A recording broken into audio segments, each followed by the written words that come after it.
여러분 안녕하십니까? 목요일 아침 여수 MBC 뉴스투데이입니다. 지난해 포스코가 사내협력업체와 상생을 위해 지원하기로 한 자녀 장학금을 근로자 지위 확인 소송을 제기한 직원에게는 주지 않아 논란이 됐었는데요. 최근 계열사인 포스코 케미칼에서도 장학금을 두고 같은 일이 생겨 논란이 반복되고 있습니다. 유민호 기자가 취재했습니다. 포스코 케미칼 협력업체에서 25년째 일하고 있는 직원입니다. 다음 달부터 대학생 자녀를 위한 장학금을 받을 수 있어 기대가 컸지만 최근 지급을 보류하겠다는 소식에 근심이 커졌습니다. 이런 저희한테는 청천벽력 같은 소리입니다. 지금 당장 학자금 대출을 금융기관 어디에서 받을란가 연차를 쓰고 찾아봐야 될 그럴 상황입니다.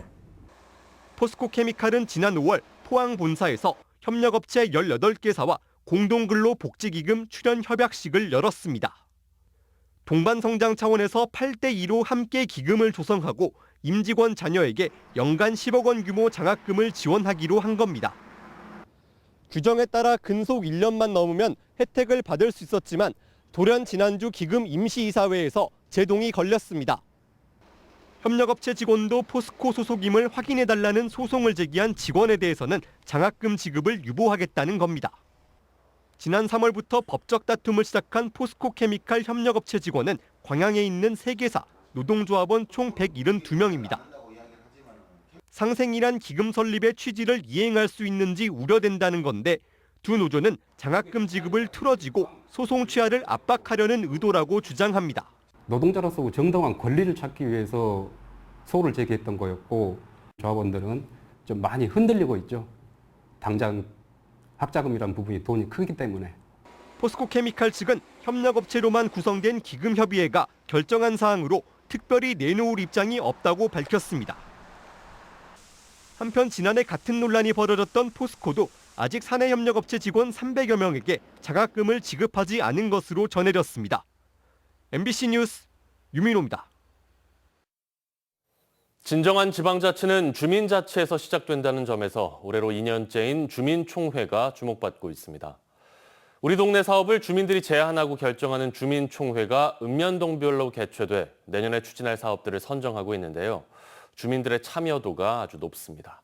최우식 기자입니다. 순천시 해령면 주민자치 회원들이 한자리에 모였습니다. 내년에 추진할 우리 동네 사업을 현장 투표를 통해 최종 결정하는 해령면 주민총회가 열렸습니다.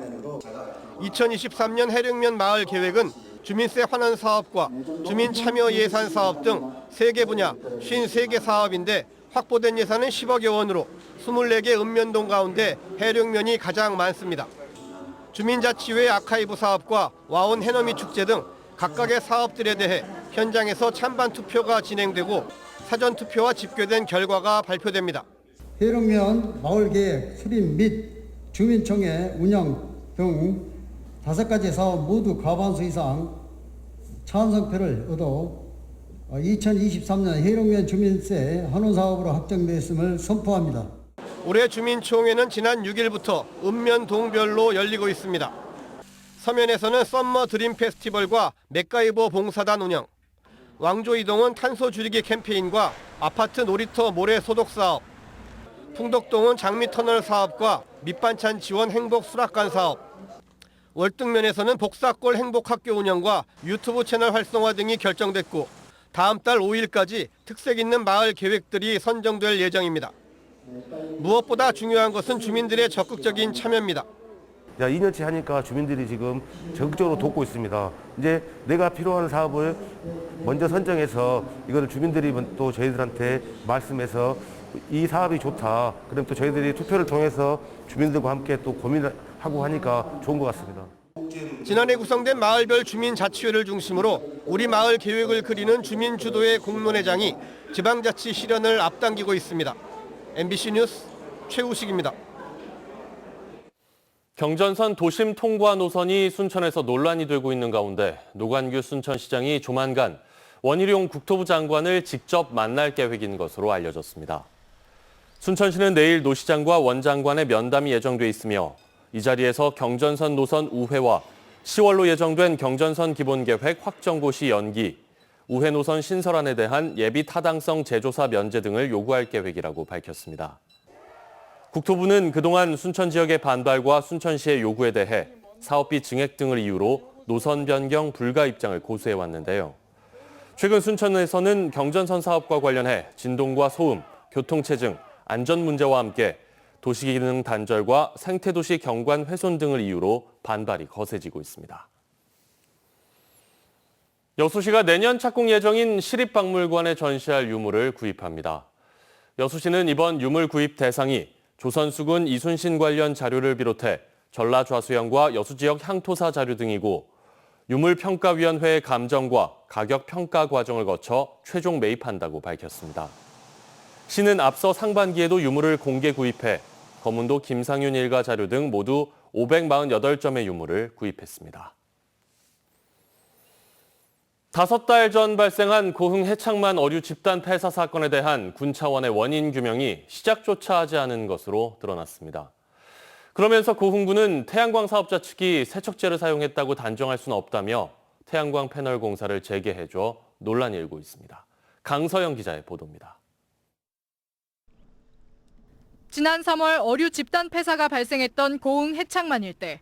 주민들은 수상 태양광 패널에 묻은 조류 분변을 세척하는 과정에서 어류 폐사가 발생했다고 주장했는데 그 과정에서 해창만과 어류의 혈액 속 세척제 성분 ABS의 농도값이 기준치를 최고 4,288배 초과한 것으로 드러나 세척제 사용 의혹이 일기도 했습니다.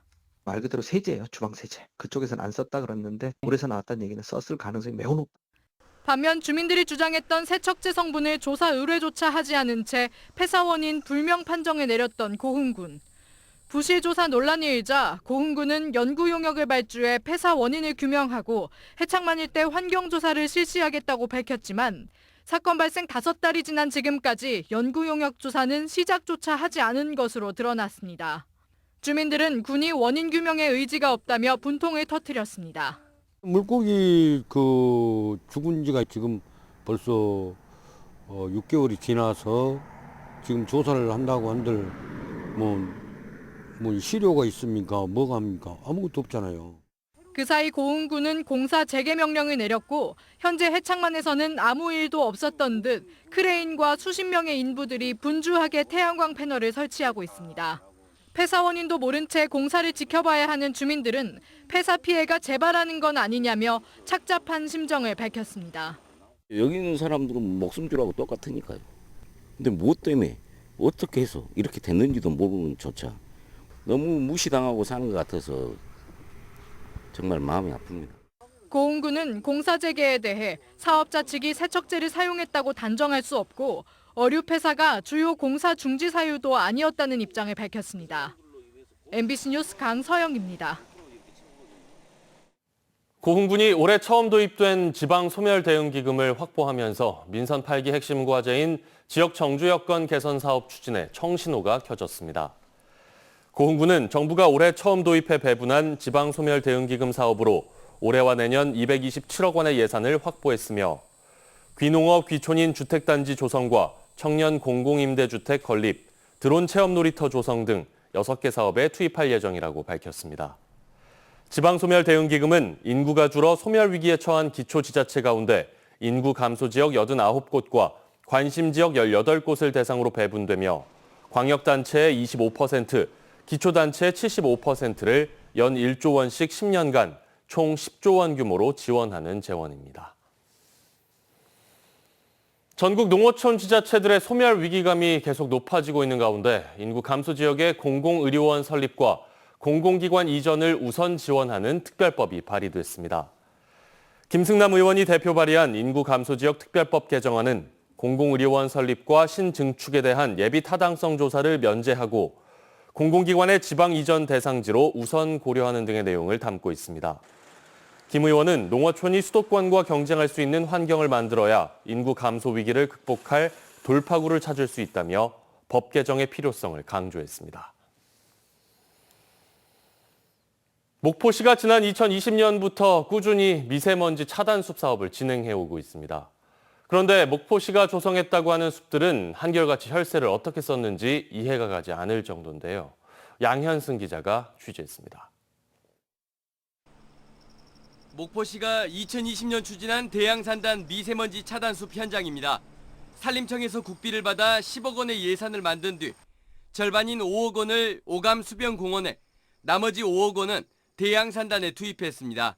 저희 시 입장에서도 어찌됐든 간에 이런 사업들을 많이 가져와서 우리 목포시 전역에 많은 나무들을 심어야 되지 않겠나 그렇게 생각을 하고 있습니다. 대양산단 도로변 1.2km 구간에는 나무 2,891그루를 심었습니다. 미세먼지 차단 숲을 조성한 지 2년이 지났지만 돈을 써서 나무를 심고 숲을 조성했다는 흔적을 찾기 어려운 실정입니다. 역시나 숲이 없습니다. 한여름 이파리 하나 없이 기둥만 서 있는 나무, 고사한 지 꽤나 시간이 지난 나무 등이 쉽게 눈에 띕니다. 사후 관리도 안 돼 울창하게 우거진 것이라곤 칡덩굴밖에 없습니다. 사면에 칡이 조금 있는데 일단 제거를 작년에도 한번 했습니다만은 올해 3월부터 6월 사이에 굉장히 폭염하고 가뭄이 드러나서 스트로브 잣나무, 가시나무 등 키가 큰 교목 1,000그루를 심었는데 확인된 것만 40%가 고사했고 관목도 5분의 1이 죽었습니다. 대양산단 땅에 안반이 너무 많아 나무 생장이 좋지 않다는 것이 목포시의 입장. 목포시 설명대로 부실한 식재 기반이 근본적인 문제라면 앞으로도 나무 고사 피해는 불가피합니다. 하자 보수 기간이 끝나는 연말부터는 어떻게 관리할지 미지수입니다. 조만간에 목포에 내려가서 현장을 보고요. 담당자를 만나보고 상황을 파악을 해보겠습니다. 그저 나무를 심기만 할 뿐. 나무가 말라 죽으면 가뭄 때문이라고 하늘을 탓하고 하자 보수하면 된다는 행정 편의주의 속에 미세먼지 차단 숲은 혈세만 쓴 허울로 전락하고 있습니다. MBC 뉴스 양현승입니다. 전남 지역 노동자 4,600여 명의 임금이 체불된 것으로 드러났습니다.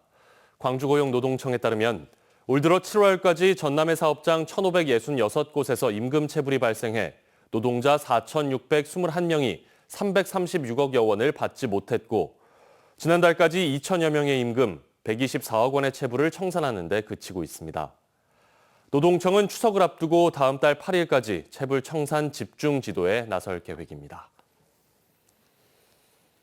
광양항 해양산업 클러스터 활성화를 위해 항만당국이 내일부터 2달 동안 입주기관 유치에 나섭니다.